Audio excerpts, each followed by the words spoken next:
What is going on, you guys? It's your boy, Mr. Drakinator. Today's a really good day for pretty much everyone in the Dead by Daylight community because we've seen a new character come out. It's not a killer, sadly.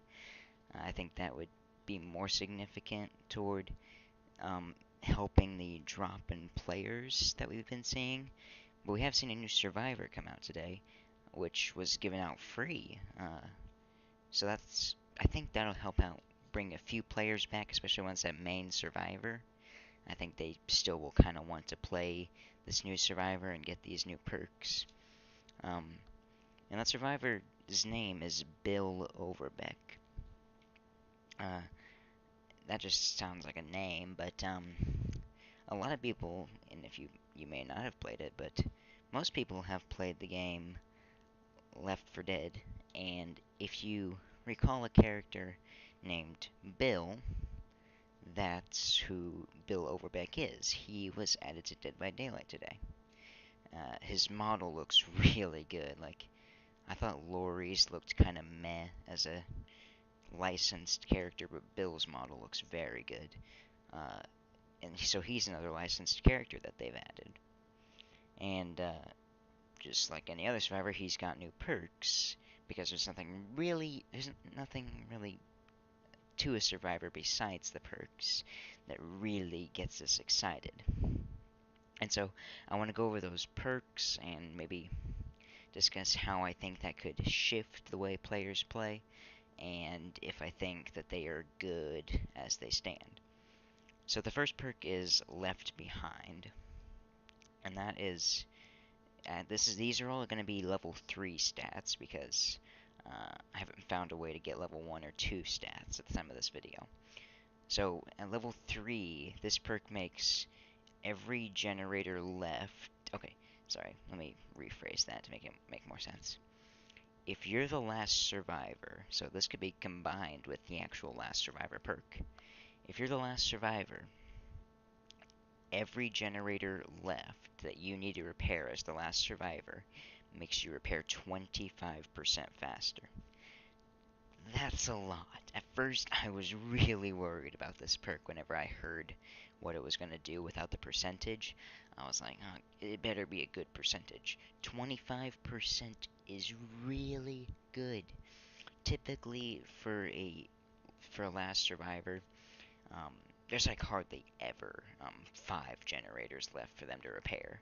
In theory, if there were 5 generators left, they would repair 125% faster, which is crazy fast. Usually, though, it's around 2 generators, sometimes 1. It's usually around that range. So that's about 25 to 50% faster. That's still really good. I like this perk a lot because most of the time, survivors are just like, oh, I'm the last survivor, better look for the hatch and get out. But with this perk, I think it'll make survivors want to consider that hatch more, or sorry, consider just repairing the generators rather than just deciding on the hatch because they can get them done quickly, and as the killer, you're gonna have to really think. They could go for the generators now, and I'm like, there's a less chance that they're actually just going to go for the hatch, which I think is really cool. I think that's a shift that I am really happy to see. I think that's something that'll be really good for this game. Gives more options to that last survivor. The second perk, and this was a perk that the developers kind of teased at us for a while, and that's called Borrowed Time. Now this has a really, really long description, so I'm going to read it and then we're going to go over exactly what it does. Once per match, for 20 seconds after unhooking a survivor within the killer's terror radius, any attack you or the saved survivor take will be ignored if it were to put you in the dying state, and instead will go on a 40-second timer, and once that ends or you're hit again while that timer is going, you'll be put into the dying state. So let's break this down a bit because at first it's a lot to take in. So let's just say you're running to save somebody that's being camped. And so let's say the killer hits you, so you're injured, and then you save that hooked person. And then the killer hits you or that hooked survivor or that saved survivor because you're both injured again, then you're not going to be put into the dying state. Instead, you're going to go on this timer that the killer can see as well. There's a little bar under you, kind of like the bar under the hooked survivor icon you can see at the bottom left right now. It's like that, except it's gray. So it's a 40-second timer. And so it's not like you're completely ignoring that attack, but 40 seconds later, it's like he suddenly hits you from a mile away, and then you're put into the dying state at that location.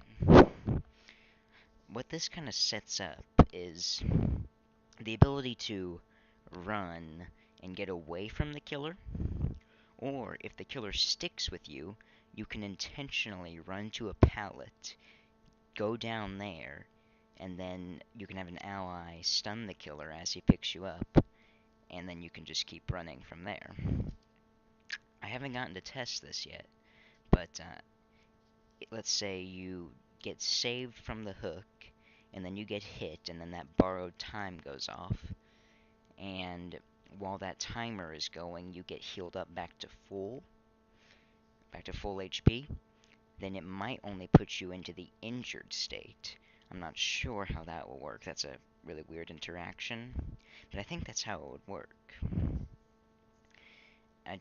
What I love so much about this perk is it's really well thought out for countering camping, because of how well you can't just re-hit the survivor that got saved and instantly down them. And that's what I love about it. It's going to create a lot more potential to actually save people. But again, it's only temporary, and so it's going to have to take some good timing as well, because of like, there is a timer to it, and so there's only so long you have until that hit actually goes through. And the final perk is Unbreakable. This was another perk that they kind of hinted at. In one of their streams, they were asked by somebody, they said, do you ever plan on letting survivors heal fully back from the dying state? And they were like, yes, we've thought about it. And that's where this perk comes in. Much easier to talk about, unlike borrowed time. I'll probably even write the description of borrowed time on the video or in the description, just so you can read it for yourself and kind of morely comprehend it, because I tried to explain it. I'm not very good at explaining something like that, so I might just leave that there so you can try to read it yourself. But anyway, Unbreakable. You're able to fully recover once per match on your own. And at level 3, you recover from the dying state 25% faster.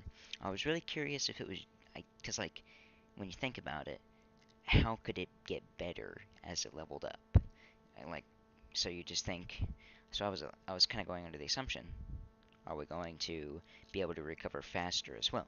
Yes, at level 3, you're going to recover 25% faster. What this could also mean is, let's say teammates are healing you from that dying state, but the survivor doesn't get to fully finish that heal because the killer came by, and now he's chasing them.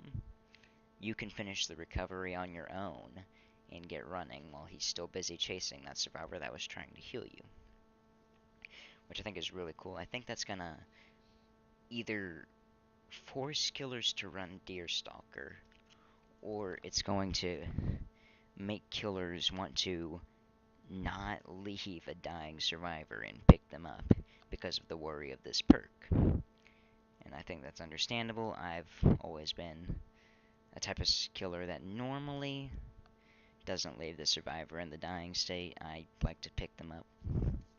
And so I'm excited to kind of as the survivor, because I do play survivor, I'm excited to see how killers interact with this perk. Like, if they see a survivor healing this dying survivor, are they going to be like, oh no, I shouldn't chase this person that's healing them. I should grab this dying survivor because they could just get their self back up in a moment, and I might not be ready for that. So I really like that. I think all three of these perks are really fun, and I think they're gonna. Even the developers have said they hope that this shifts the meta a bit. I think it will. Uh, Surprisingly, though, I think the biggest perk um, is probably gonna be borrowed time, just because it's so unique and it's really complicated, but it just brings such strong counter to camping. And if every survivor were to run that, you could do like 4 very safe hook saves in total from every survivor. And I think that's really cool. Uh, I think it's gonna take a lot of testing on the how that thing interacts because uh, it's really complicated, like I said, and we're not fully sure on a few things on how it's going to react. But overall, it's a really cool perk, and I think all of these perks are really cool. They all kind of are like, I'm not gonna go down easy. I think that kind of fits the character of Bill as well. I think if you were to run Decisive Strike with all 3 of these perks, like that, this is the fighting back build. If you ran all of Bill's perks with Decisive Strike, that's kind of the fighting back build right there. All of them work to, just go against the killer and really beat him at his own game, kind of. Which is really cool. I've always loved that. Even as the killer, I've just adored whenever survivors fight back. That's why I was so excited about Decisive Strike. Not only that I would get to fight back as a survivor against the killer, but that I would be able to, as the killer, just like get this anger from the survivors fighting back against me. And these perks kind of bring more of that, which is awesome. Um, so like, there's no new map, there's no new killer, it's just a survivor. But they have said that they're working on a new killer, and if there's a new killer, as we've seen, there's always a new map. So that'll be coming soon as well. So I'm not too worried about that. But there is this new survivor. Bit more of a delay between 2 videos than my last 2, but I'm still doing pretty good. This will probably uploaded tomorrow rather than today, just because I don't know if it'll upload fast enough, but we'll see. But yeah, I hope you enjoyed this kind of discussion on his perks. Again, I'll probably leave the descriptions for all 3 of them, really, in the description, just because I might as well, so you all can read them and get your ideas on them. Uh, that's pretty much all I have to say about him, though. He's really cool. I'm glad that they added him to the game. I think he's going to be a great bonus with all these new perks. He's going to shift the meta just like they want. Alright, hope you guys enjoyed, and that's really all I have to say. Other than that, I'll be back. My Terminators.